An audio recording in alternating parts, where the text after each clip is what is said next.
Early on, Goff rolls out Van Jefferson. Pick him up? Maybe. We tried that earlier this year. Rams trying to get a little rhythm going. Goff Easy. floats it out to Josh Reynolds.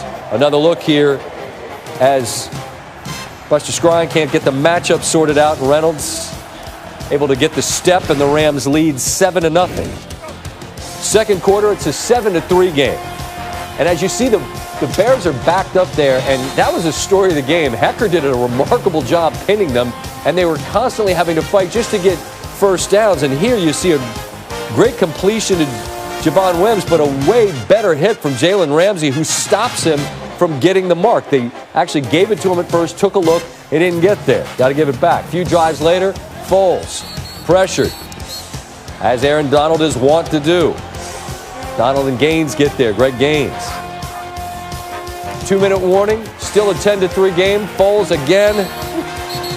Nowhere to go.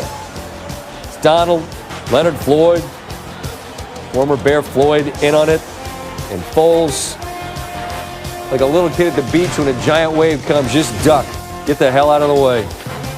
Third quarter. Rams trying to stretch this lead out. Malcolm Brown stays on his feet. Stays on his feet. O-line gets involved. Push. Eventually there'd be a flag for unsportsmanlike. Khalil Mack a little shaken up on the play, but you have to appreciate the effort. That's a bit of foreshadowing of bad beats, by the way. The play to the whistle. Brown into the end zone. Sean McVay said it having a little bit of breathing room. That Bears defense had kept him in it. Finally, the Bears offense in the red zone. Foles rolls to his left, flips to the corner. It's into double coverage. Tipped by Troy Hill. Taylor Rapp squeezes it. And the Rams continue to lead by 14. Robert Woods, dangerous in that sweep game. Gets around the corner, gains 26. Rams on the march again. Then it's Goff. No Higbee in this game, Gerald Everett. He can be a weapon in the passing game, and often is. Gotta take your pick with their tight ends. 24-10 game. Late fourth, Foles looking for Jimmy Graham, and he's picked off there by Jalen Ramsey. And that would effectively close this one out. Bears actually got another possession, and it went on for quite a while and really didn't accomplish a whole lot, except our show started later. Aaron Donald did what he does on Monday, wreaking havoc with a season-high 7 quarterback pressures. Donald moves into a tie with Myles Garrett, who's having quite a year with Cleveland for the most in the NFL this season. Time now for our T-Mobile post-game coverage. Lisa Salters with Aaron Donald, the man in the middle. Aaron, so last week you said you thought your entire team played soft. Performance. I think everybody's flying around, playing physical, hitting hard. Big Ramsey making plays, so that's the type of points that we want. That's the type of defense we're supposed to play like. So it was lights out today for us. So coming into the game, you said that you wanted to dominate in the ground game, and you guys did just that. You held them to just 49 yards rushing. What was the key to that? Everybody just doing what they need to do. You know, up front, we're knocking back, controlling our gaps.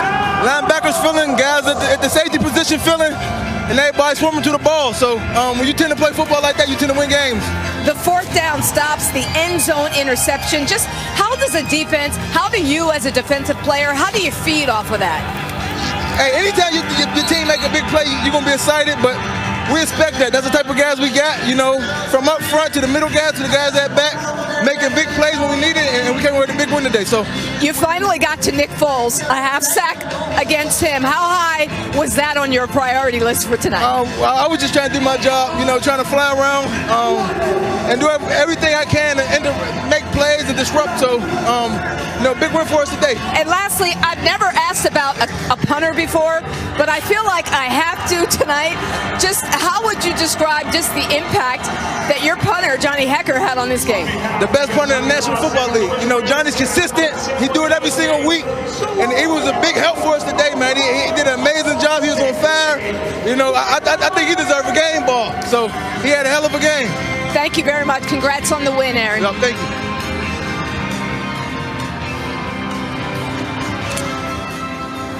All right, let's do our research on this convincing Rams victory. Play that essentially seals this. Taylor Rapp interception in the end zone. Rams have a knack for halting drives that way. Their 4 red zone picks over the past 2 seasons, tied for the most in the National Football League. Rams also have succeeded in making it a 30-minute game. Monday marked the 30th consecutive win while holding a halftime lead, a streak which dates back to McVay's first year in 2017, which is easily the longest active win streak in the National Football League. On the telecast, they were talking about how the Rams do a stifling job in the second half, and they're 5-1.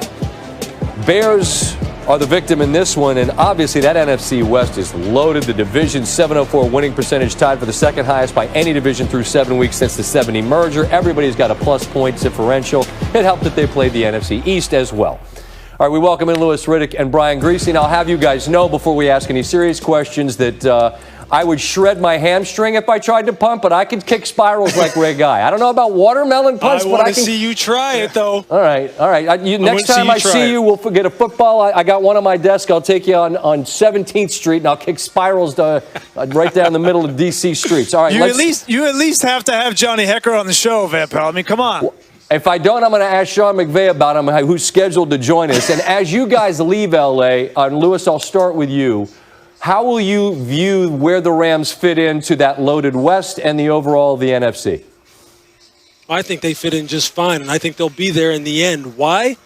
Because they established their identity tonight, and Sean McVay made it a point to us that that's what he wanted to do. He hated how this team played last week against the San Francisco 49ers. The players hated how they played, so he said, there's one thing we're going to do. We're going to find out if we can run the football and really just man up and push people off the line of scrimmage. And we're going to find out something about Chicago Bears, too, particularly on defense. I think some of those questions were answered tonight, and it's looking good for them moving on down the road. I was interested to see with Sean McVay, how did they respond after a terrible game last week? And then how did they respond this season to what happened last season, going 9-7? And everybody's saying, hey, the shine is off the star of Sean McVay.